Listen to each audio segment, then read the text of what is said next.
കുറെ കാലമായി ഞാൻ സഹിക്കുന്നു. ഇനി ഇതുപോലുള്ള വൃത്തികേടും കാണിച്ച് എന്റെ പിറകെ നടന്നാലുണ്ടല്ലോ. കുഞ്ഞുനാളി ഞാൻ കുറച്ച് നിന്റെ പിറകെ നടന്നിട്ടുണ്ട്. 5-6 നാരങ്ങ മിഠായി വാങ്ങി തന്നിട്ടുണ്ട്. അത്രേ ഉള്ളൂ നമ്മൾ തമ്മിലുള്ള ബന്ധം. അത് അന്നേ അവസാനിപ്പിച്ചതാ.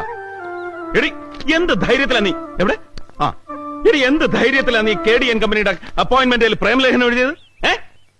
മഴയായി പെയ്യുന്നത് കാത്തിരിക്കുക അത്രേ.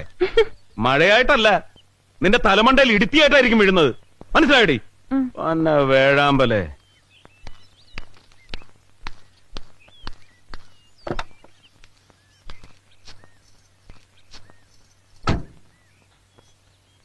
എന്നെ ആ ജംഗ്ഷൻ വരെ ഒന്ന് കൊണ്ടാക്കോ? ഒറ്റയ്ക്ക് പോവാൻ പേടിയാണോ?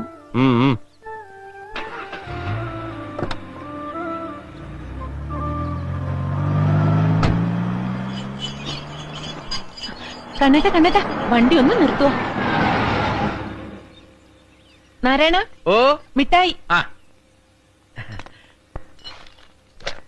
ഇപ്പൊ ചേച്ചി മാത്രമേ നാരങ്ങ മിഠായി വാങ്ങാറുള്ളൂ. ബാക്കി എല്ലാവരും കാഡ്ബറീസാ. കണ്ണേട്ടനിൽ ചേഞ്ച് ഉണ്ടോ? ചേട്ടന് വേണം മിഠായി? ഇതിപ്പോ എത്ര രൂപയ്ക്കാ? 1 രൂപയ്ക്കായി. ബാക്കി 9 രൂപയ്ക്ക്. 9 രൂപയ്ക്ക് നീ നിന്റെ അപ്പന് കൊണ്ടുപോയി കൊടുക്ക.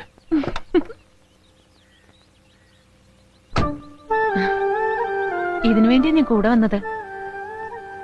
കണ്ണേട്ടം വാങ്ങി തരുമ്പോഴേ ഇതിനൊരു സ്വാദുള്ളൂ. ചെറിയ ചെറിയ വികൃതികളൊക്കെ കാണിക്കുന്നത് എന്തിനാന്നറിയോ? തല്ലാനാണെങ്കിലും കണ്ണേട്ടനൊന്ന് എന്റെ അടുത്ത് വരുമല്ലോ. ദേഷ്യപ്പെട്ടിട്ടാണെങ്കിലും എന്റെ അടുത്ത് 2 വാക്ക് മിണ്ടുമല്ലോ. സന്തോഷായി. പിന്നെ എന്നെ ഒന്ന് തിരിച്ചു കൊണ്ടുവിടോ. നമ്മള് നിന്നെടുത്ത് എന്റെ കാർ അവിടെ നിൽക്കുക. വേണ്ട, ഞാൻ നടന്നോളാം. പോട്ടെ.